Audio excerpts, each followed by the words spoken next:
My mom is inviting you to dinner today. I read a message from my wife, for days after my wedding. At the end of the evening, my mother-in-law said something in Italian to my wife, and they both laughed. Before leaving, I smiled, took my mother-in-law by the hand, and said in perfect Italian, "For days." That's how long I'd been married before I received what I can only describe as the first official summons of my new life. Not a love note, not a sweet text asking how my day was going, but a message that made my stomach drop faster than a bad investment portfolio. My mom is inviting you to dinner tonight. She insists. I stared at my phone screen like it had just delivered news of an impending audit from the IRS. The word insists wasn't just casually dropped in there like a suggestion to maybe try that new Thai place downtown. No, this was the kind of insist that comes with invisible fine print, the kind that says failure to appear will result in eternal grudges and passive-aggressive holiday cards for the next 3 decades. This wasn't an invitation. This was a summons wrapped in a thin veil of familial politeness, an ambush disguised with silverware and cloth napkins. I sat there on our couch, still in my work clothes, tie loosened like a noose I'd temporarily escaped, and let out a sigh that could have powered a small wind turbine. My thumbs hovered over the keyboard, and I typed out the only socially acceptable response a newly married man could give. Sure, can't wait. The lie tasted bitter even through text message. I added a smiley face emoji for good measure, because nothing says, "I'm genuinely excited about this," like a yellow circle with a forced grin. Then I did what any rational person would do when faced with imminent evaluation by their spouse's family. I walked to the bathroom mirror and started practicing my polite hostage smile. You know the one. It's that expression that says, "I'm thrilled to be here," while your eyes scream, "Please send help." I tried a few variations. The slight head tilt with raised eyebrows, the casual lean in with genuine-looking interest, the classic, "I'm listening intently to this story I've already heard twice" face. None of them looked convincing, but hey, fake it till you make it, right? I needed backup, or at least someone to tell me I was overreacting. So I called Leo, my best friend since college, the guy who'd been there through my awkward dating phase, my quarter-life crisis, and that unfortunate period where I thought growing a mustache would make me look distinguished. He picked up on the second ring, probably because he could sense distress through cellular waves. "What's up, man?" he answered. The sound of a video game paused in the background. "I've been summoned," I said dramatically. "Clara's mom wants me over for dinner tonight." The pause that followed was loaded with significance. Then Leo burst out laughing. Not a polite chuckle, but a full-blown, almost choking kind of laugh that told me everything I needed to know about my situation. "Bro," he finally managed between gasps, "that's not dinner. That's not even a casual family meal. That's orientation into the in-law empire. That's the empire striking back, man. You're about to get the full inspection, background check, credit score evaluation, 5-year plan interrogation, the works."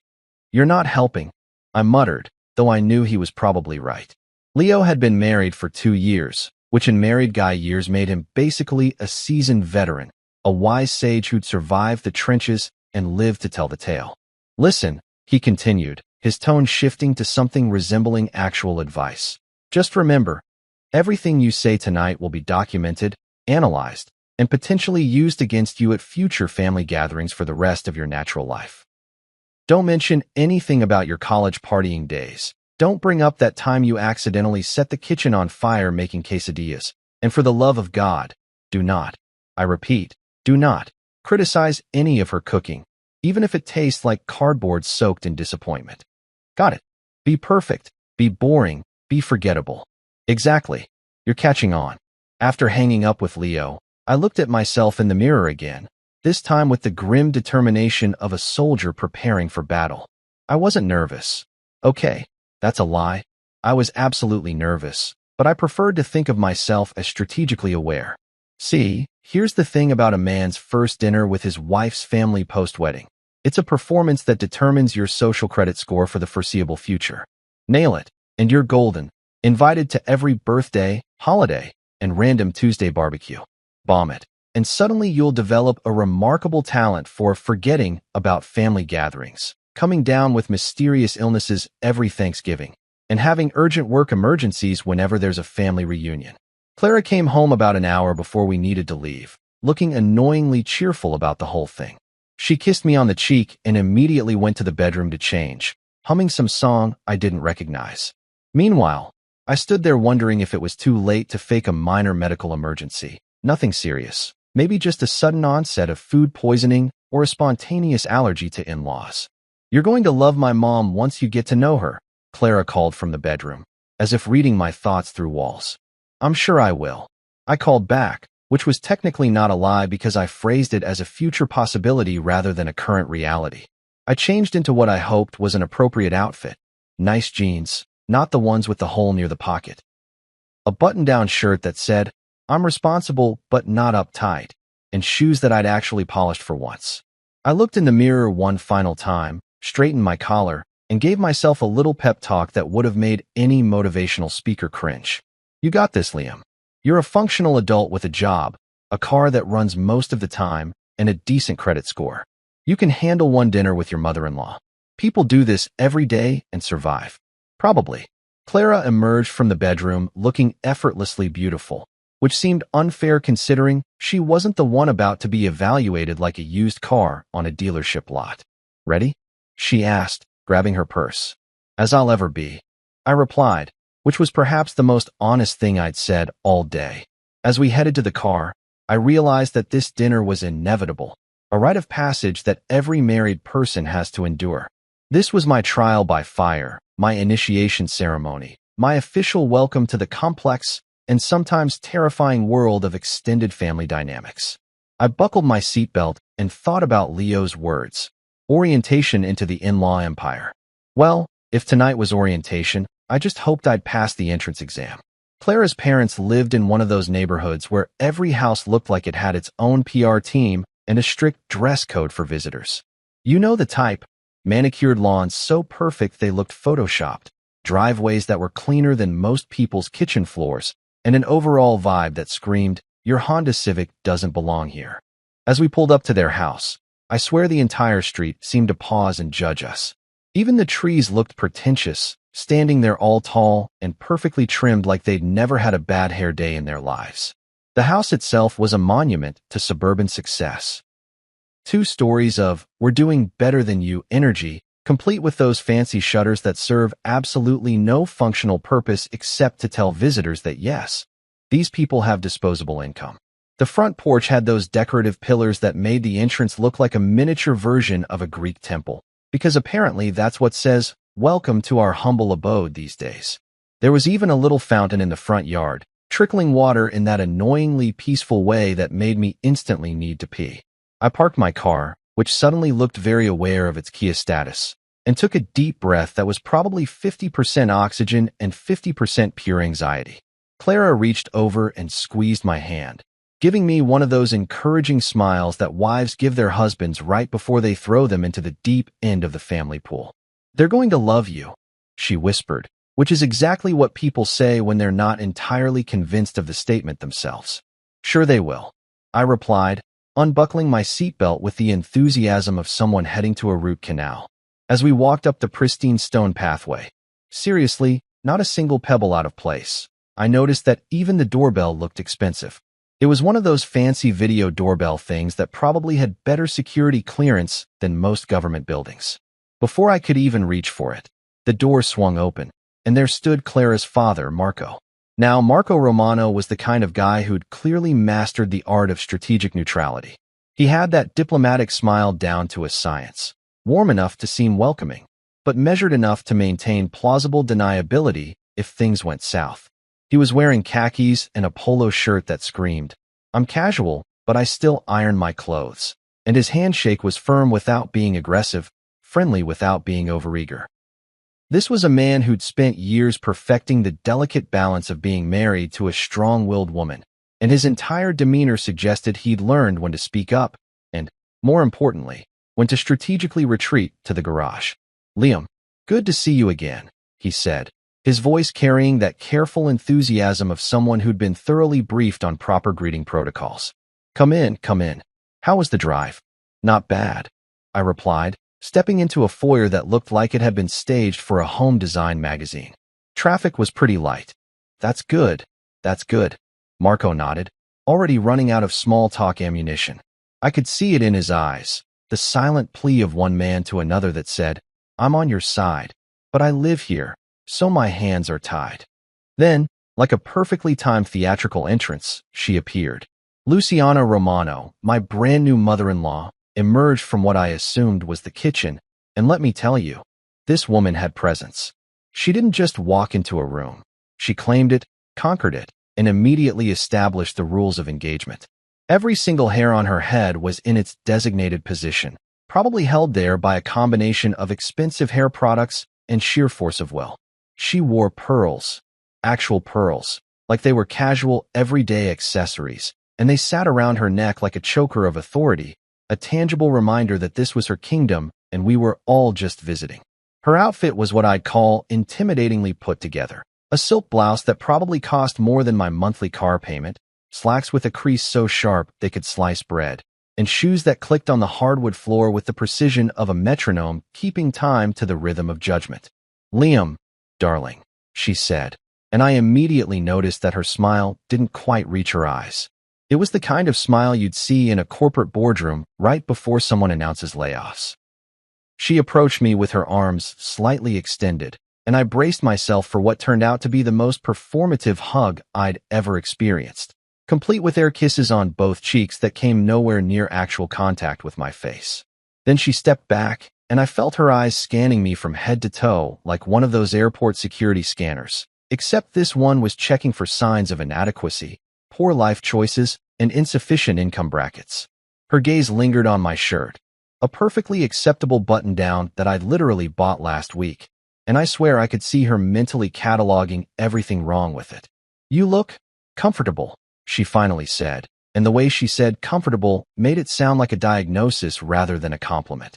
The word hung in the air between us like an accusation, like she'd just caught me showing up to a black tie event in sweatpants. Now, I had two choices here. I could get defensive, or I could play it smooth.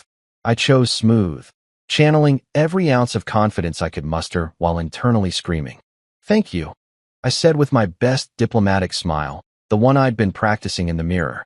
Comfort is underrated these days, don't you think? Everyone's so stressed out all the time, walking around in clothes that require special breathing techniques.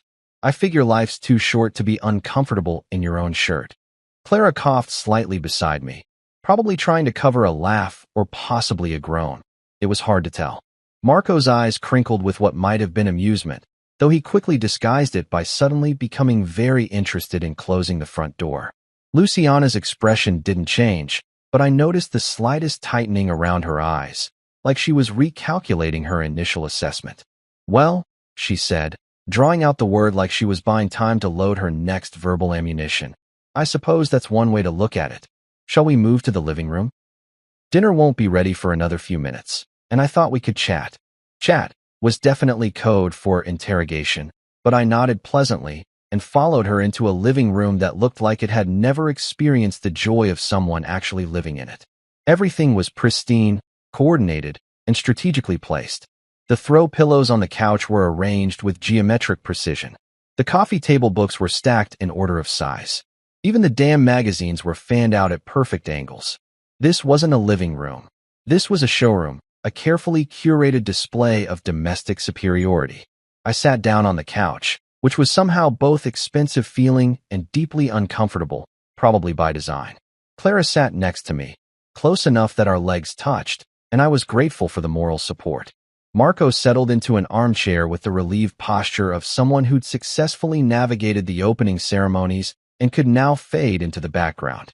Luciana perched on the edge of the opposite couch, spine straight, hands folded in her lap, looking every bit like a queen preparing to hold court. The battle lines had been drawn. The arena had been established. I was officially in the lion's den, and the lion was wearing pearls and judging my shirt. This was going to be a long evening. When Luciana finally announced that dinner was ready, I felt like a defendant being called to the stand. We all filed into the dining room, which was somehow even more intimidating than the living room, if that was possible. The table looked like it had been professionally styled for a magazine shoot, the kind of setup that makes you wonder if you're actually supposed to eat the food or just admire it from a safe distance. The tablecloth was crisp white linen, probably imported from some European country where they take their table linens very seriously. The plates weren't just plates. They were fine china with delicate gold trim that screamed, "If you chip me, you'll be paying off the debt until your grandchildren graduate college." The silverware gleamed under the chandelier light like it had been individually polished by trained professionals, each fork and knife positioned at exactly the right angle according to some ancient dining etiquette manual that normal people have never heard of. Even the napkins were folded into these elaborate shapes that looked like origami swans, and I was genuinely afraid to unfold mine because it seemed like destroying art.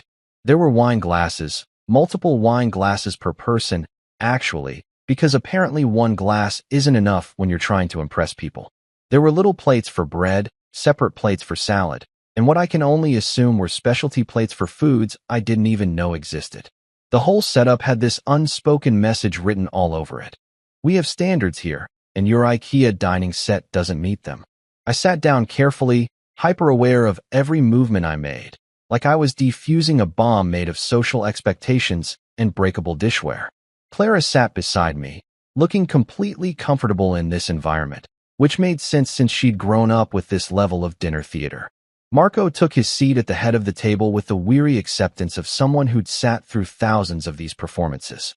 And Luciana, naturally, positioned herself where she could maintain maximum eye contact with me throughout the meal. The food started arriving, course after course of elaborately prepared dishes that looked almost too beautiful to eat. There was some kind of antipasto spread with olives, cheeses, and cured meats arranged in patterns that suggested someone had taken a food styling class. Then came a salad with ingredients I couldn't even name, drizzled with what was probably some artisanal balsamic vinegar that cost more per ounce than gold. The main course was lasagna, but not just any lasagna. This was the kind of lasagna that had probably taken 8 hours to prepare and came with its own backstory about authentic family recipes passed down through generations. I'll admit, everything tasted incredible. But here's the thing about eating amazing food while being interrogated. It loses some of its appeal when you're trying to chew, swallow, and formulate acceptable answers to invasive questions all at the same time. And oh boy, did Luciana have questions. She didn't waste any time, diving straight into what I can only describe as a full-scale background check disguised as polite dinner conversation. This wasn't small talk. This was reconnaissance, intelligence gathering, a systematic evaluation of my entire existence up to this point. So, Liam, she began, dabbing at her mouth with her swan napkin. Tell me about where you grew up. What kind of neighborhood was it? I swallowed my bite of lasagna, buying myself a few seconds. I grew up in the suburbs, pretty standard middle-class neighborhood. Tree-lined streets, kids playing in the yards, that kind of thing. Nothing fancy, but it was a good place to be a kid. She nodded, but her expression suggested she was filing this information away in some mental database marked socioeconomic background. Adequate, but unimpressive. And your parents? What do they do? My dad's a high school teacher, history and social studies. My mom worked as a nurse until she retired a few years ago. How lovely, Luciana said in a tone that suggested it was anything but lovely. Public service professions. Very noble. I couldn't tell if that was genuine respect or thinly veiled disappointment that my parents weren't surgeons or lawyers, but I smiled and nodded like I'd just received a compliment. Then came the career questions, which I'd been dreading since I walked through the door. Clara mentioned you work in marketing. Luciana continued, taking a sip of wine that somehow looked judgmental. How's the job market in that field? Stable, I hope. Translation. Do you make enough money to support my daughter? Or am I going to have to stage an intervention in 6 months? It's pretty stable, actually. I replied, trying to sound confident without sounding defensive. I've been with my company for 4 years now, got promoted last year to senior account manager. The industry's always evolving, which keeps things interesting, but there's steady demand for what we do. And the pay is sufficient? She actually asked that, out loud, at the dinner table, with a straight face. Marco cleared his throat uncomfortably, and Clara shot her mother a look that could have melted steel, but Luciana just blinked innocently like she'd asked about the weather. We're doing fine, I said, keeping my voice level and pleasant, even though internally I was calculating exactly how many olives I'd need to shove in my mouth to choke myself out of this conversation. Maybe 12. Definitely 12. But Luciana wasn't done. Oh no, she was just getting warmed up. The questions kept coming, each one more invasive than the last, like she was working from a checklist titled, "Everything you need to know about your son-in-law to decide if he's worthy." Do you have any student loans remaining? What are your thoughts on homeownership versus renting? Have you started thinking about retirement savings? You can never start too early, you know. Do you plan to pursue any additional education or certifications? With each question, I took another bite of food, using chewing as a socially acceptable stalling tactic. The lasagna was getting less delicious with every invasive inquiry, and I was starting to understand why people develop stress-eating habits. At this rate, I was going to finish the entire pan of lasagna just to avoid having to form coherent sentences. Marco, bless his heart, tried periodically to redirect the conversation into safer territory. During a brief pause in Luciana's questioning, probably while she was mentally reviewing her notes for the next round, he jumped in with the enthusiasm of someone throwing a life preserver to a drowning man. "Do you like football, Liam?" he asked, his eyes practically begging me to give him something, anything, to talk about that wasn't related to my financial portfolio or life plans. I seized the opportunity like it was the last helicopter out of a war zone. "Absolutely. I'm a Packers fan, actually. Have been since I was a kid." Marco's face lit up. "No kidding. I'm more of a Giants fan myself, but I respect the Packers. Great organization, rich history. Yeah, though my fandom mostly just means I lose money on bad bets every season," I added with a laugh, hoping humor would lighten the mood. Marco actually laughed, a real, genuine laugh that echoed through the dining room. For a brief, beautiful moment, it felt like we were just two guys bonding over sports and the universal experience of making terrible gambling decisions. Luciana, however, did not laugh. She didn't even crack a smile. She just sat there, fork hovering over her plate, looking at both of us like we'd started speaking an alien language. Her expression suggested she was deeply disappointed that we derailed her carefully orchestrated interrogation with something as frivolous as football talk. The moment passed quickly, and the atmosphere returned to its previous state of polite tension. Even the lasagna on my plate seemed to sense the mood shift, sitting there all sad and judged. I looked around the table, taking in the scene. Marco trying to look supportive while clearly wishing he was anywhere else. Clara attempting to mediate with her presence alone. Luciana maintaining her position as chief inquisitor, and me, just trying to survive this meal without saying anything that would get me permanently banned from future family gatherings. Even the food seemed tense, I swear. The lasagna looked uncomfortable, the salad appeared anxious, and the wine in my glass was probably developing stress-related acidity issues. This wasn't dinner. This was a performance evaluation with really good Italian food. We'd somehow made it to dessert, which felt like a small miracle considering I'd survived the appetizer interrogation, the main course investigation, and what I can only describe as the salad course psychological evaluation.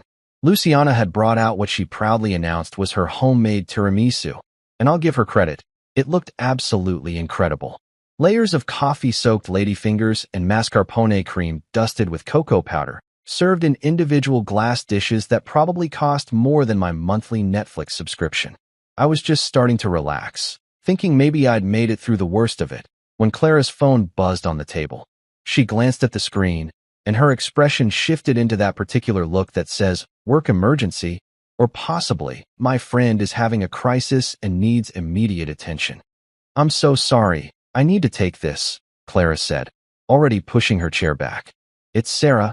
She's been having issues with her wedding planner, and she's kind of freaking out." "Of course, honey.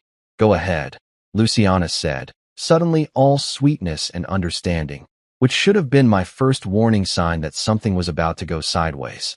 Clara stepped out of the dining room, her voice already shifting into that soothing, "I'm going to help you solve this problem," tone as she headed toward the front hallway. And just like that, I was alone at the table with Marco and Luciana, feeling suddenly very exposed, like a gazelle that had just been separated from the herd. For a moment, there was silence, the kind of silence that feels heavy and loaded, like the air right before a thunderstorm. I focused on my tiramisu, taking a careful bite and making all the appropriate appreciative sounds because the last thing I needed was to offend Luciana's baking skills on top of everything else. Then Luciana leaned toward her husband, just slightly, and said something in Italian. Her voice was low, casual, like she was making an offhand comment about the weather or the temperature in the room. But there was something about her tone, a little edge of amusement, a hint of smugness, that made my internal alarm system start blaring. Marco chuckled in response, a quick, uncomfortable laugh that men make when their wives say something they know they shouldn't agree with, but also know better than to contradict. He shot me a glance, one of those don't mind her looks that attempted to communicate sympathy across the table while also maintaining plausible deniability. Now, here's where things get interesting. Luciana clearly assumed that I, like most Americans she'd probably encountered, had absolutely no idea what she'd just said. She probably thought Italian was her secret code language, a safe space where she could say whatever she wanted without consequence, like having a private conversation right in front of someone who couldn't understand. It's the kind of move people pull when they assume linguistic superiority, when they think they've got a built-in privacy shield. What Luciana didn't know, what she couldn't have possibly known unless Clara had mentioned it, which she apparently hadn't, was that I speak Italian. Not just, I took a semester in college and can order pasta Italian, but actually fluent, conversational, read Italian literature in the original language Italian. My grandmother, Nonna Maria, was from Naples. She came to the United States when she was 23, married my grandfather, and proceeded to raise her kids in a household where Italian wasn't just spoken, it was the primary language. My dad grew up bilingual, and he made sure I did too. Some of my best childhood memories are sitting in Nana's kitchen while she cooked, teaching me Italian phrases and idioms, correcting my pronunciation, and telling me stories about growing up in Italy. She'd quiz me on verb conjugations while stirring sauce, make me read Italian newspapers at the breakfast table, and refuse to answer me if I spoke to her in English. In questa casa, parliamo italiano, she'd say. In this house, we speak Italian. So when Luciana leaned over and whispered to Marco, "E educato ora," aspetta finch cheese saldi, I understood every single word. Every single word. He's polite now. Wait till he asks for money. I nearly choked on my tiramisu. Actually choked, like coffee-soaked ladyfingers going down the wrong pipe. Mascarpone cream threatening to exit through my nose. The whole embarrassing production. I grabbed my water glass and took a long drink, partly because I needed to clear my airway and partly because I needed a moment to process what I'd just heard. She thought I was a gold digger. This woman, who'd spent the entire evening evaluating my career prospects, my financial stability, and my long-term earning potential, genuinely believed that I was some kind of opportunistic con artist who'd married her daughter for access to the family bank account. The sheer audacity of it was almost impressive. Here I was, working a full-time job, paying my own bills, never once asking anyone for a dime, and she'd already written me off as a future mooch. I could feel my face getting hot, not from embarrassment, but from pure, unfiltered indignation mixed with a healthy dose of, "Oh, you've got to be kidding me right now." I set down my fork carefully, very carefully, because if I held onto it, I might accidentally launch it across the room, and that would definitely not help my case. Marco must have noticed my reaction because his expression shifted from amused to slightly concerned, like he was suddenly worried he'd laughed at the wrong thing.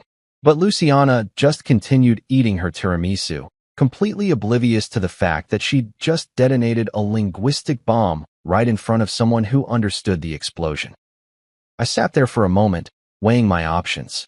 I could let it slide, pretend I didn't understand, swallow my pride along with the dessert, and just move on. That would be the mature thing to do, the diplomatic approach, the path of least resistance. I could be the bigger person, rise above it, let it go. Or, and hear me out here, I could absolutely not do any of those things. See, here's what Luciana didn't understand about people who grow up bilingual. We don't just learn the language. We learn the culture, the nuances, the context. We understand not just what words mean, but what they mean when they're said in that particular tone, with that particular inflection. And we definitely understand when we're being insulted in what someone assumes is a secret language.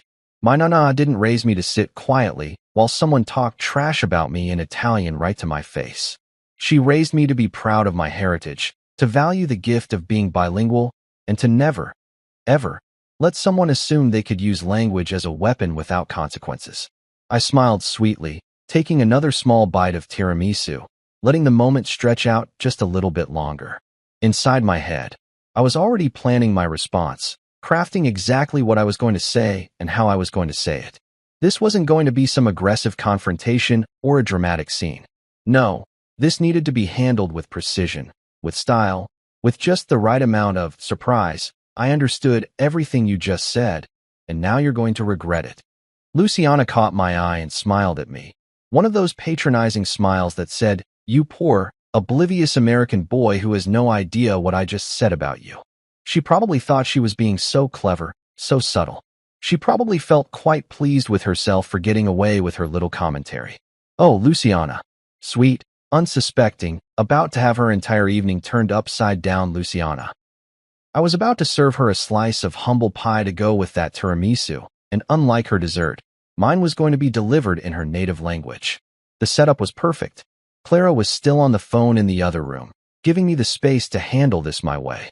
Marco was watching nervously, probably sensing that something was about to happen, but not quite sure what.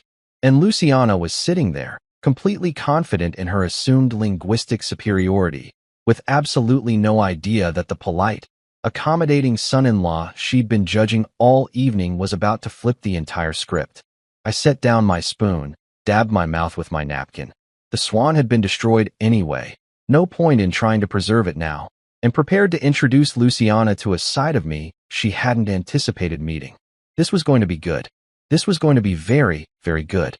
I heard Clara's voice trailing off in the hallway, the telltale sign that her phone call was wrapping up. Perfect timing. I wanted her to witness this, not because I needed backup, but because honestly, this moment deserved an audience. What I was about to do was either going to be the most brilliant move of my married life or the thing that would get me permanently uninvited from every future family gathering. Possibly both. Clara walked back into the dining room, sliding her phone into her pocket and looking slightly apologetic. Sorry about that, everyone. Sarah's wedding planner double-booked her venue, and she was having a complete meltdown. I think I talked her off the ledge, though. No problem at all, dear, Luciana said with that practiced maternal warmth that she seemed to reserve exclusively for her daughter. We were just finishing up dessert. Yeah, I said, pushing my chair back and standing up. And actually, before we move on, there's something I wanted to say. The room got quiet. Marco's eyes widened slightly, like he could sense incoming turbulence, but couldn't quite identify the source. Clara looked at me with a mixture of curiosity and mild concern. The expression of someone who knows their spouse well enough to recognize when they're about to do something unpredictable. I walked around the table slowly, casually, like I was just stretching my legs after a long meal. But really, I was positioning myself, setting the stage, building the dramatic tension like some kind of dinner theater production. When I reached Luciana's side of the table, I gently, and I mean very gently, with the utmost respect, took her hand. She looked up at me, surprised but not alarmed, probably thinking I was about to thank her for the meal or compliment her cooking. Her expression was expectant, almost pleased, like she thought I was finally going to perform the appropriate level of gratitude and deference she'd been waiting for all evening. Signora Luciana, I began, my voice calm and measured, switching to formal Italian address with perfect pronunciation. The word signora hung in the air for just a moment, and I watched her expression shift from pleased to confused. Why was I calling her signora? Why did my pronunciation sound so clean, so natural? Before we continue, I continued in English, maintaining eye contact. Would you mind writing down which country you're from and how old you are? Her face went from confused to completely frozen, like someone had just pressed pause on a video. Her hand, which had been relaxed in mine, suddenly tensed up. "Scusi," she said, the Italian word slipping out automatically, which was interesting because it meant her brain was already starting to panic. And that's when I delivered the knockout punch. "So I know how long it's been since sarcasm became your family language," I said, in absolutely flawless Italian. Not textbook Italian, not tourist Italian, but natural, colloquial, Neapolitan-influenced Italian with the kind of rhythm and intonation that only comes from actually speaking it as a living language. The effect was instantaneous and spectacular. Marco's spoon, which he'd been holding halfway to his mouth, dropped onto his plate with a clatter that echoed through the suddenly silent dining room like a gunshot. Clara's jaw literally fell open, And I mean literally in the actual literal sense, not the exaggerated way people usually mean it. Her mouth formed a perfect O of shock. But Luciana's reaction was the real masterpiece. All the color drained from her face like someone had pulled a plug and her blood had decided to evacuate the premises. Her eyes went wide, wider than I thought physically possible, and she blinked rapidly like maybe if she blinked enough times she could reboot reality and make the last 30 seconds unhappen. Somewhere in the house, I swear I heard the family cat meow nervously, as if even the pets could sense the seismic shift in the household power dynamics. I gave Luciana's hand a gentle, respectful squeeze and then released it, stepping back and returning to my seat with the casual confidence of someone who'd just played their ace card and knew exactly how good it was. I picked up my fork and took another bite of tiramisu, maintaining perfect composure, like I'd just made a comment about the weather rather than completely demolishing the evening's entire social structure. Lovely dinner, by the way, I added, still in Italian, my tone conversational and pleasant. The judgment was a bit undercooked, but we'll work on it. The silence that followed wasn't just silence. It was the kind of profound, absolute absence of sound that you usually only experience in deep space or those sensory deprivation tanks. Nobody moved. Nobody breathed. I'm pretty sure time itself stopped for a moment, just to appreciate the magnitude of what had just happened. You could have heard a pin drop. Hell, you could have heard a feather floating gently through the air. You could have heard someone thinking about dropping a pin 3 houses down. The pasta in the kitchen was probably regretting its existence, wishing it had been turned into something less controversial, like plain spaghetti instead of being associated with this particular family dinner. Clara was the first to find her voice, though it came out as more of a squeak. You speak Italian? She said it in English, probably because her brain was too overwhelmed to attempt any other language at the moment. Only when provoked by pasta politics. I replied smoothly, switching back to English and giving her a small smile. Marco had set down his spoon and was now just staring at me with something that looked like a mixture of horror, respect, and possibly admiration. His expression seemed to say, I cannot believe you just did that, and that was the most amazing thing I've ever witnessed simultaneously. He opened his mouth like he was going to say something, then closed it again, apparently deciding that no words could adequately address what had just transpired. Luciana, meanwhile, had still not recovered. She sat there, statue still, her hand suspended in midair where I'd released it, like her body's operating system had crashed and was struggling to reboot. Her mouth opened and closed a few times, but no sound came out. She looked like a fish that had just been unexpectedly pulled out of water and was trying to figure out how breathing worked. I took another bite of tiramisu, chewing thoughtfully. The coffee flavor is really well balanced, I commented, still in Italian, because at this point, why stop? Did you use espresso or just strong regular coffee? That seemed to snap Luciana partially back to consciousness. She blinked several times in rapid succession, and some color started returning to her face, though it was mostly red now, creeping up from her neck like a thermometer measuring rising embarrassment. You understood, she stammered, also in Italian now, because apparently we'd all committed to this linguistic direction.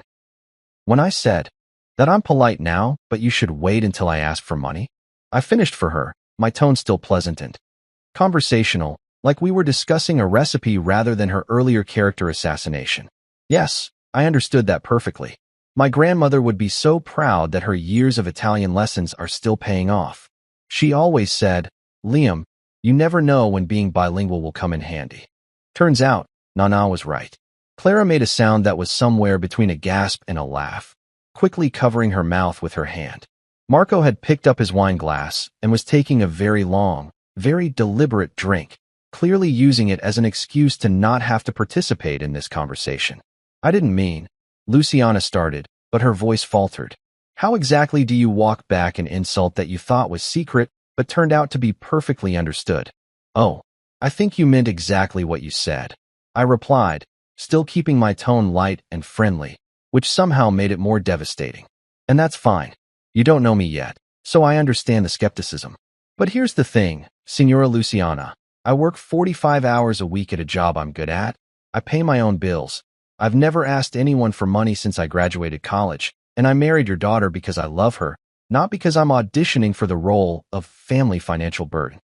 I leaned back in my chair, folding my hands on the table. So maybe, just maybe, we could start over. Without the secret commentary. In any language. The silence returned, but this time it felt different, less shocked, more contemplative. Clara was looking at me with an expression I couldn't quite read, something between, "I can't believe you just did that," and "that was kind of incredible." Marco had set down his wine glass and was nodding slightly, like I'd just articulated something he'd been thinking for 20 years but never had the courage to say. And Luciana? Well, Luciana looked like she'd just been checkmated in a game she didn't realize she was playing. Her carefully constructed evening of subtle evaluation and coded commentary had completely collapsed, and now she was sitting in the rubble, trying to figure out how to rebuild. The really beautiful part? I hadn't been rude. I hadn't raised my voice. I hadn't insulted her back. I'd simply revealed that her secret weapon wasn't secret at all, and that maybe, just maybe, she should have asked a few more questions before making assumptions. Checkmate, Signora. Checkmate. The car ride home was absolutely legendary in its awkwardness. I'm talking Hall of Fame level uncomfortable silence, the kind that gets its own exhibit in the Museum of Marital Tension. Clara and I had said our goodbyes to her parents, which was about as comfortable as hugging a cactus, and walked to the car in complete silence. The kind of silence where you can hear your own heartbeat, the distant sound of crickets judging you, and possibly the universe itself holding its breath to see what happens next. I unlocked the car, we both got in, buckled our seatbelts with synchronized precision like we were astronauts preparing for a space mission, and I started the engine.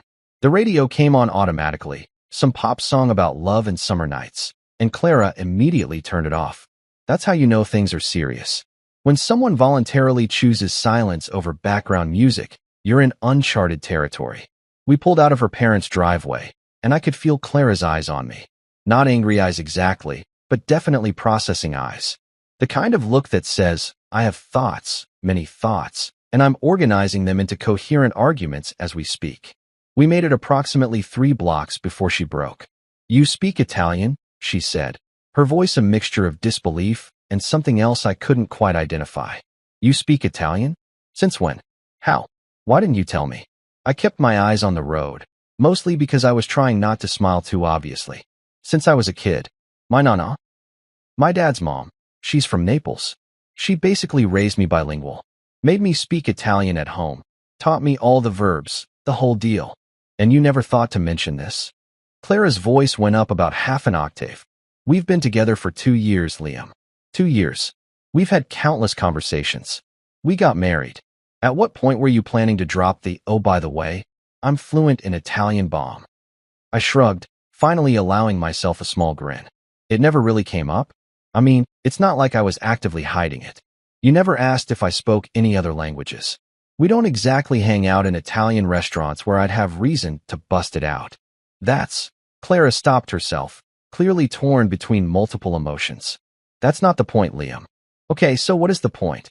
She was quiet for a moment, and I glanced over to see her staring out the window, her reflection visible in the glass.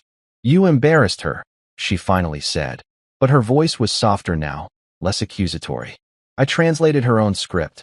I countered, switching lanes to avoid a slow-moving truck. She embarrassed herself. I just happened to understand it when she did. Clara made a sound that might have been a laugh or might have been exasperation. Honestly, probably both. You basically called her out in front of everyone, in her own language, that she thought was her secret code. She called me a gold digger. I pointed out, keeping my tone reasonable, in what she thought was her secret code, while I was sitting right there eating her tiramisu, which was excellent, by the way, but that's beside the point. I know, Clara sighed, and I could hear the conflict in her voice. She was caught between defending her mother and acknowledging that, yeah, what Luciana had said was pretty messed up. She shouldn't have said that. That was wrong. Extremely wrong, I agreed. I work my ass off. I pay my bills. I've never asked anyone for money. And I married you because I'm completely crazy about you, not because I'm trying to get access to the family fortune. Which, no offense to your parents, I wasn't even aware existed until I saw that house. Clara turned to look at me then, really look at me, and I could see her fighting a smile. That was kind of badass though, she admitted quietly. What was? The whole thing. The way you handled it. The how long has sarcasm been your family language line. The comment about the judgment being undercooked. She paused. The fact that you did it all while being perfectly polite and respectful. Now I did smile, full-on grin. I learned from the best. Nana didn't raise me to be rude. She raised me to be strategic. Strategic, Clara repeated, and this time she definitely laughed. That's one word for it.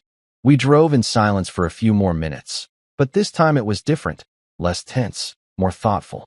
I could practically hear the gears turning in Clara's head, processing everything that had happened, recalibrating her understanding of both me and her mother.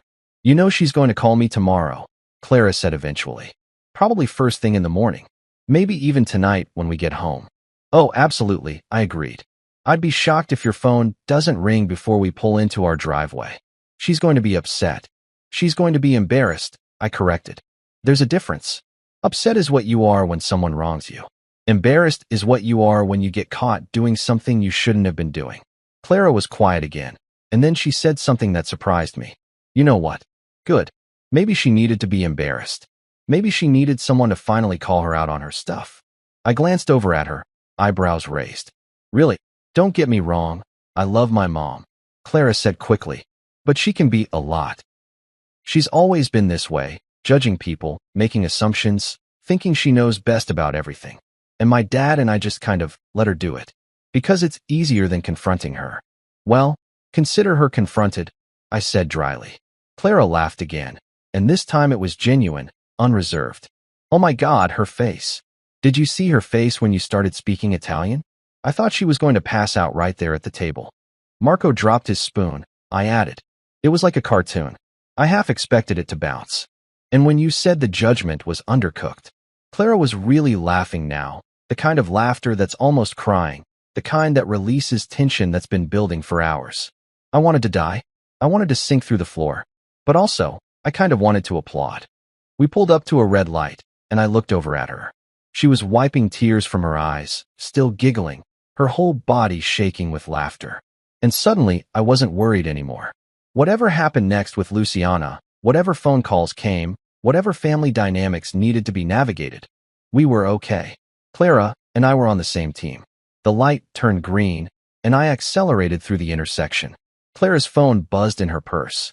$20 says that's your mom, I said. She pulled out her phone, looked at the screen, and started laughing again. You win. It's her. Are you going to answer? Clara looked at the phone, then at me, then back at the phone. You know what? No, not right now. She can wait until tomorrow. Let her think about what she said for a little while. That's cold, I said, impressed. I learned from the best, she replied, echoing my earlier words. You're not the only one who can be strategic. We pulled into our apartment complex parking lot, and Clara was still staring at her phone, which was now buzzing with a second call. She's persistent, I'll give her that. Luciana Romano doesn't strike me as someone who gives up easily, I observed, parking the car and turning off the engine. She's not, Clara confirmed, declining the call and putting her phone on silent. But neither are you, apparently. We sat in the car for a moment, neither of us making a move to get out. The parking lot lights cast weird shadows across Clara's face, and I could see her processing everything, working through the implications of what had happened. Are we going to be okay? I asked quietly. With your parents, I mean. Did I just permanently screw up my relationship with your mom? Clara considered this seriously. Honestly, I think you might have just started an actual relationship with my mom. The real kind, not the fake polite kind where everyone pretends everything is fine. She respects people who stand up to her. She won't admit it, probably ever, but she does. So you're saying I didn't completely destroy everything? Oh, you definitely destroyed something, Clara grinned. You destroyed her assumption that she could get away with talking about you in Italian. You destroyed her illusion of control. You destroyed the entire power dynamic she'd set up. But that might be exactly what needed to happen. We finally got out of the car and headed up to our apartment. As we climbed the stairs, Clara slipped her hand into mine. For the record, she said as I unlocked our door, watching you politely demolish my mother in 2 languages? That was kind of hot. I laughed, pushing the door open. Ladies and gentlemen, sarcasm, saving marriages since forever, and destroying mother-in-law relationships? Clara added. Nah, I said, pulling her inside and closing the door behind us, just translating them accurately. That night, while Clara was in the bathroom brushing her teeth, her phone buzzed again on the nightstand. I glanced at it. 3 missed calls and 2 text messages from Luciana. Clara came out, saw me looking at the phone, and shrugged. "She'll survive until tomorrow," Clara said, climbing into bed. "We all will." She looked at me in the mirror while she pulled her hair back, and her expression was soft, almost proud. "You know what the crazy thing is?" "What?" "That was kind of hot." I grinned. "You already said that." "It bears repeating," she said, turning off the light and settling in beside me. "My husband, the secret Italian speaker. The linguistic ninja. The—" Okay. I laughed, pulling her close. "Let's not get carried away." But as we lay there in the dark, I couldn't help feeling pretty good about how the evening had turned out. Sure, I'd made things complicated. Sure, there would be phone calls and conversations, and probably some awkwardness ahead. But I'd also drawn a line, established boundaries, and most importantly, I'd made it clear that I wasn't going to be anyone's punching bag, even in Italian. Translation accomplished. Message received. Game on. The next morning came way too early, announced by the aggressive buzzing of Clara's phone on her nightstand. I'm talking the kind of persistent, relentless buzzing that says, "I'm not going away until you acknowledge my existence." I cracked one eye open and squinted at the clock. 7:23 a.m. on a Saturday. Nobody calls at 7:23 a.m. on a Saturday unless someone died, the house is on fire, or your mother-in-law spent the entire night stewing over being linguistically outsmarted at her own dinner table. Clara groaned and rolled over, reaching for her phone with one hand while using the other to cover her eyes from the morning sunlight streaming through our bedroom window. I propped myself up on one elbow, suddenly very awake and very interested in how this conversation was about to go down. "Hi, Mom," Clara answered, her voice still scratchy with sleep but bracing for impact. And then, oh man, then I heard it. Even from my side of the bed, even without the phone on speaker, I could hear Luciana's voice coming through that speaker like an opera singer hitting the high notes. The woman had volume, I'll give her that. She had projection. She had passion. She had approximately 17 hours of pent-up indignation that was now flowing out in a torrent of Italian-accented English that somehow made every word sound both dramatic and accusatory. "Your husband mocked me. In Italian. At my own dinner table. In front of your father. He made me look like a fool."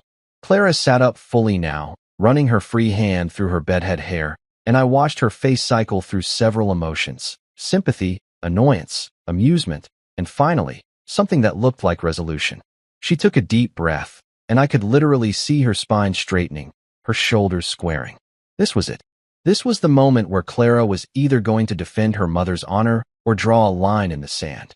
"Mom," Clara said, her voice firm but not unkind. "Maybe don't insult people assuming they don't understand." Silence.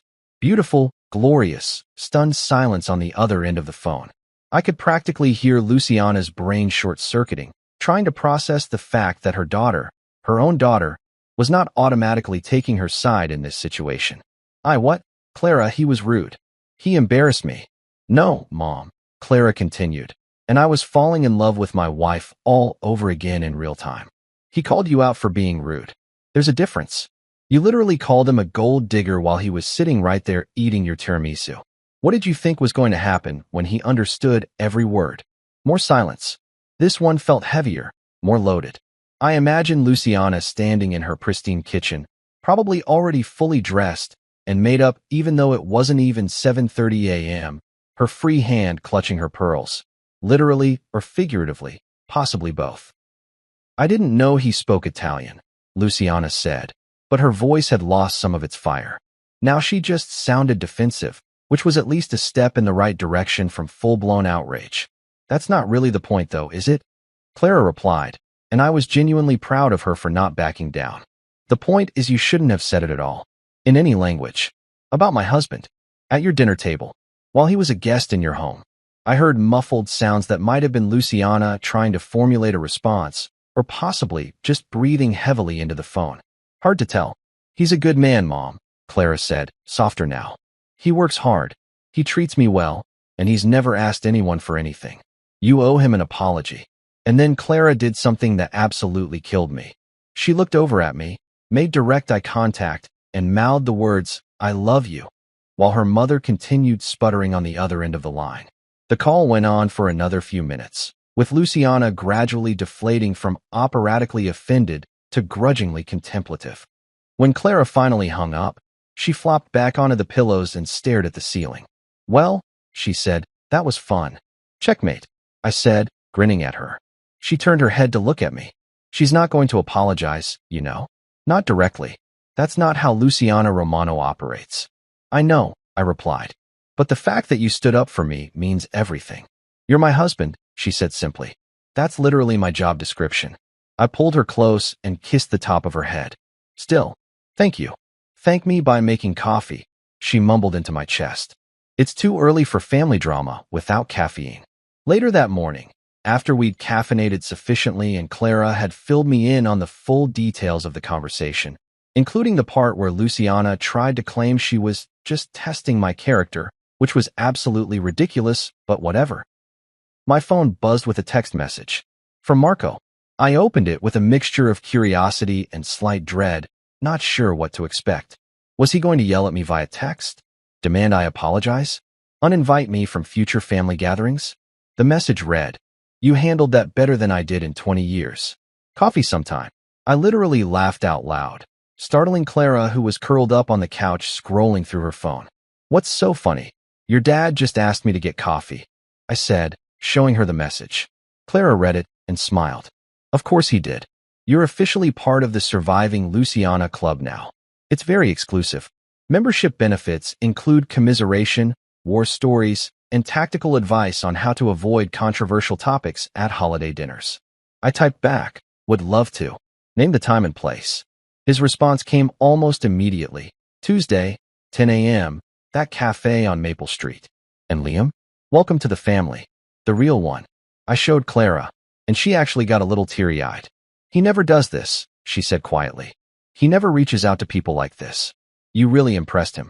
"I just spoke Italian and called out your mom," I said, confused by Marco's enthusiasm. "Exactly," Clara laughed. "Do you know how long he's been married to her? 32 years.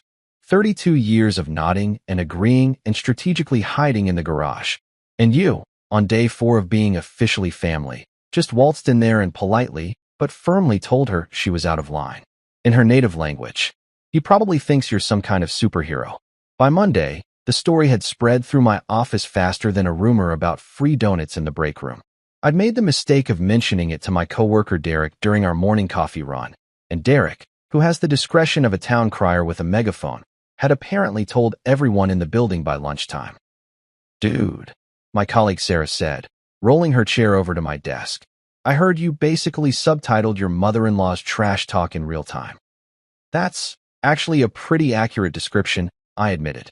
"That's legendary," she said, high-fiving me. "Absolute legend status. I'm putting you in for Employee of the Month based purely on that story." "It's not really a work achievement," I pointed out. "It's an achievement in general human excellence," Sarah countered. "Same thing. Even my boss, who normally stayed out of personal drama, stopped by my desk that afternoon. "I hear you speak Italian," he said casually. "We've been trying to close a deal with a company in Milan. Any chance you'd be interested in helping with some translation work?" Sure," I said, slightly blindsided by this turn of events. "I'd be happy to help." "Great. Also, for what it's worth, my mother-in-law only speaks English and she still terrifies me. So the fact that you handled yours in 2 languages is genuinely impressive." Apparently, standing up to your mother-in-law was a universally relatable experience that transcended culture, language, and workplace boundaries. Tuesday morning came, and I met Marco at the cafe on Maple Street. A cozy little place with exposed brick walls, mismatched furniture, and the kind of pretentious coffee menu that uses words like notes of chocolate and bright acidity. Marco was already there when I arrived, sitting at a corner table with 2 cups of coffee in front of him. "I ordered for you," he said as I sat down. "Black coffee, right? You seem like a black coffee guy." "Good call," I said, taking a sip. It was actually really good coffee, the kind that justified the ridiculous price. We sat in comfortable silence for a moment, just drinking our coffee and watching the morning crowd shuffle in and out, students with laptops, business people grabbing their caffeine fix, retired folks reading newspapers like it was still 1997.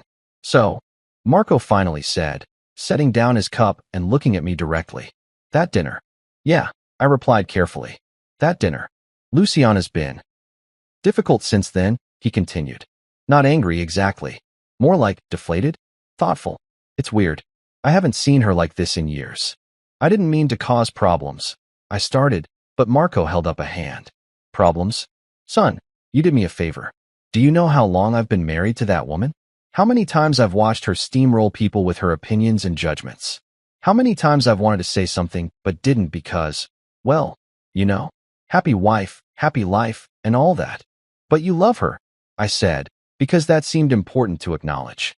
Of course I love her, Marco smiled. She's brilliant, she's passionate, she's loyal to a fault. But she's also stubborn and judgmental, and sometimes she needs someone to call her on her BS. And you did it perfectly, respectfully, but firmly. In her own language, no less. I've been fantasizing about that moment for 3 decades. I laughed, relaxing into my chair. So I'm not banned from future family gatherings. Banned? Are you kidding? You're mandatory attendance now. I need an ally at that table. Marco grinned. Besides, Luciana respects you now. She won't admit it, probably not ever, but she does. You stood your ground. That's the only thing she really values. We talked for another hour, about everything and nothing, sports, work, his advice on navigating marriage, never go to bed angry, and always remember where you hid the good snacks. By the time we left, I realized I hadn't just gained a father-in-law. I'd gained a friend. As we walked to our cars, Marco clapped me on the shoulder. You know what you did the other night? Ruined dessert. He laughed. You translated respect. And that's a language Luciana understands perfectly. 2 weeks had passed since what I'd started calling the Italian incident in my head, though Clara preferred the Great Tiramisu takedown, and Marco had taken to referring to it as that time Liam broke my wife's brain. We'd all coped with the aftermath in our own ways, apparently. The dust had settled somewhat, the initial shock had worn off, and life had returned to a semi-normal rhythm. Semi-normal being the operative word here, because nothing is ever truly normal after you linguistically checkmate your mother-in-law at her own dinner table. Clara had been fielding periodic phone calls from Luciana, which had evolved from defensive and huffy to merely terse and businesslike, which I supposed was progress. They talked about neutral topics, the weather, Clara's work, a new recipe Luciana had tried, whether the neighbor's new fence was too tall, carefully skirting around the elephant in the room, or rather, the Italian-speaking son-in-law who'd revealed that the Empress had no linguistic clothes. Then, on a perfectly ordinary Thursday afternoon, Clara came home from work and dropped a bomb that I absolutely should have seen coming, but somehow didn't. My mom wants us over for dinner this weekend, she announced, setting her bag down and kicking off her shoes with the exhausted sigh of someone who'd spent 8 hours in meetings. I looked up from my laptop, where I'd been pretending to work, but actually online shopping for a new coffee maker because our current one had started making sounds like it was summoning demons. Come again. Dinner. This weekend. Saturday night. My parents' house. Clara said it matter-of-factly, like she was announcing we needed to pick up milk, not that we were returning to the scene of the crime. Is this like a trap? I asked, only half joking. Am I going to show up and find out it's actually an intervention? Or a surprise Italian language competency test? Clara laughed, collapsing onto the couch next to me. It's just dinner. She specifically said she wants to try again. Her words. Try again, I repeated slowly. That sounds suspiciously like a person who's been coached by her husband to extend an olive branch. Oh, Marco definitely had something to do with this, Clara agreed. But still, progress is progress, right? So that's how, 2 days later, I found myself once again pulling up to the House of Judgment, though this time I was significantly less nervous and significantly more curious about how this was going to play out. Clara had assured me that Luciana had promised to be on her best behavior, which was either reassuring or ominous, depending on how you interpreted it. We walked up that same pristine stone pathway, past the pretentious fountain, toward the door with its fancy video doorbell that probably already knew we were coming and had filed a report.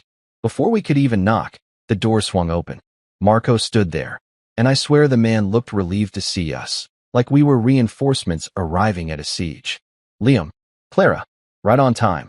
His enthusiasm was a little too bright, a little too forced, the tone of someone who'd been managing tense household dynamics for the past 14 days and was desperately hoping for a peaceful evening. Wouldn't dream of being late, I said, shaking his hand. Good, good, Marco said, ushering us inside. Luciana's in the kitchen putting the finishing touches on dinner. She's been cooking all day. The subtext was clear. She's been stress cooking all day because she's anxious about this dinner and doesn't know how to process emotions except through elaborate meal preparation. We moved into the living room, still pristine, still looking like a furniture showroom, still featuring those aggressively arranged throw pillows. And then she appeared. Luciana Romano, emerging from the kitchen like an actress making her entrance, except this time her energy was different. She was still impeccably dressed, still wearing pearls like armor, but something in her posture was less rigid, less commanding. She looked almost uncertain, which, for Luciana, was probably the emotional equivalent of anyone else having a complete meltdown. Liam, she said, and I braced myself for whatever was coming next. So nice to see you again. The words were formal, careful, like she'd rehearsed them, like she was handling explosives and trying very hard not to trigger a detonation. Nice to see you too, Luciana, I replied, matching her tone of cautious diplomacy. How's work? She asked, and I had to give her credit. She was trying. Actually trying to make conversation without it immediately becoming an interrogation.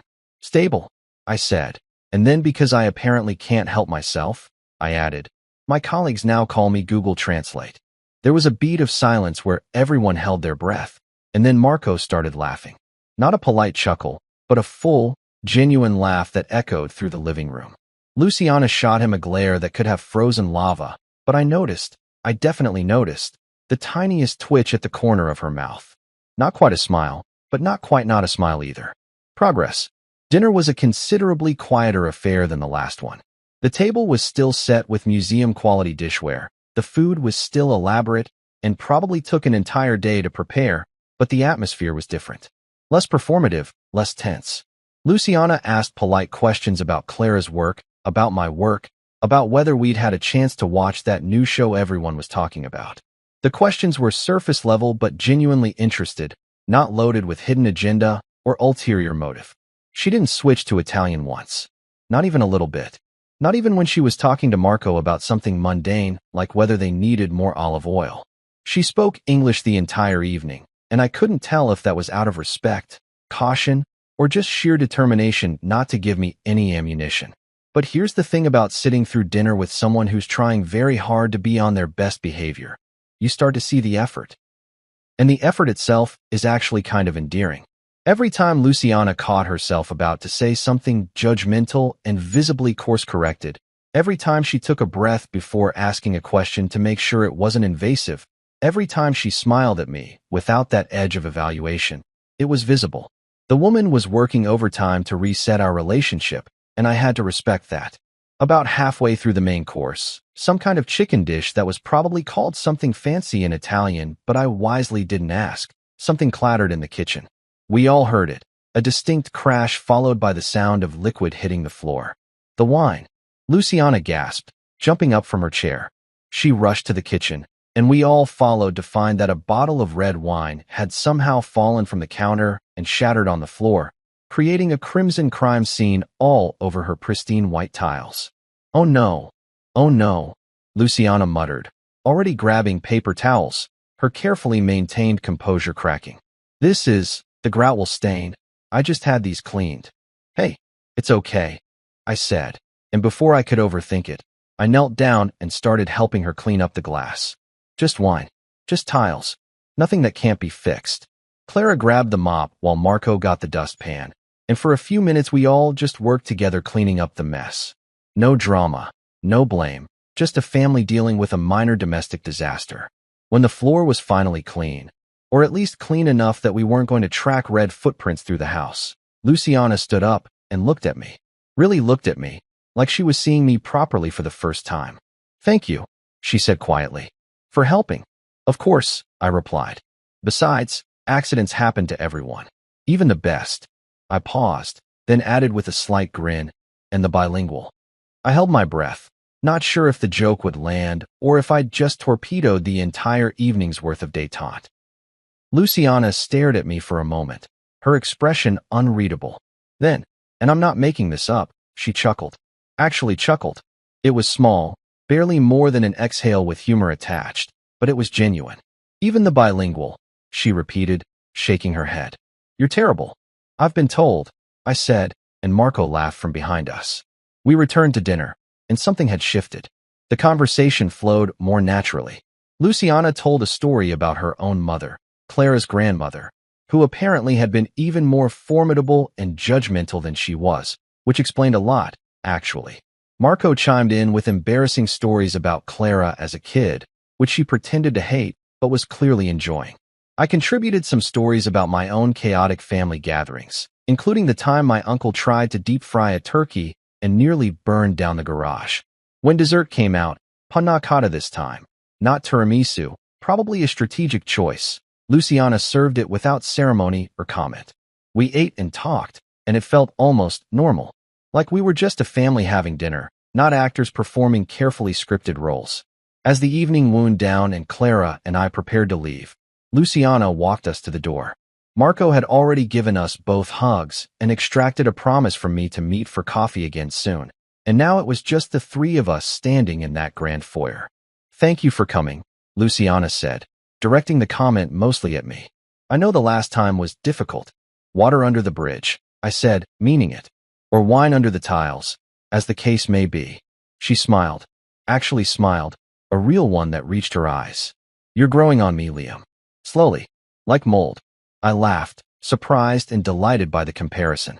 That's the nicest thing you've ever said to me. Don't let it go to your head, she replied. But there was warmth in her voice now, actual warmth.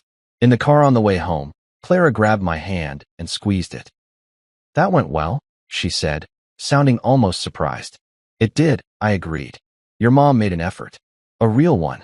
She called you mold, Clara pointed out. Affectionately. I protested. That was affectionate mold comparison. Totally different from regular mold comparison. Clara laughed, and I realized something important. We were going to be okay. All of us. It wasn't going to be perfect, and there would probably be more awkward dinners and tense moments and cultural misunderstandings. But we'd figured out how to communicate. In English, in Italian, and in the universal language of cleaning up spilled wine together. And sometimes, that's all you really need. Months passed, and something unexpected happened. Luciana softened. Not dramatically, not overnight, but gradually, like ice melting in spring. She started sending random texts at weird hours. Recipe links at 6 a.m. News articles about topics she thought I'd find interesting. Baby name ideas, which was absolutely wild considering Clara and I weren't even pregnant and had never mentioned having kids anytime soon. Why is your mom sending me a list of Italian baby names? I asked Clara one morning, staring at my phone in confusion. Because she's planning your entire future, Clara replied without looking up from her coffee. Just roll with it. The texts kept coming. Sometimes they were helpful. This article about retirement planning might interest you. Sometimes they were random. Did you know flamingos can only eat with their heads upside down? And sometimes they were just nice. Hope you're having a good day. Then one evening, my phone rang. Luciana's name appeared on the screen, and I genuinely considered not answering because phone calls from your mother-in-law rarely bring good news. A year later, Clara and I hosted them for dinner.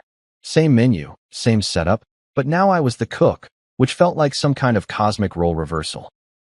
I'd spent all afternoon preparing lasagna using a recipe Luciana had texted me months earlier, and honestly, it turned out pretty damn good.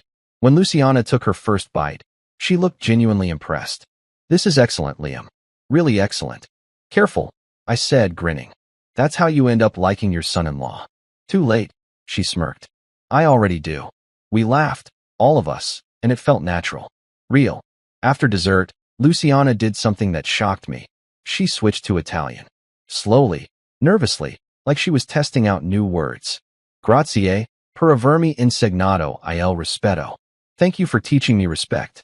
I raised my glass, feeling my throat tighten unexpectedly. And thank you for teaching me patience, and how not to choke on tiramisu. Everyone laughed. That night, I realized something important. Families don't always start with love. They sometimes start with translation.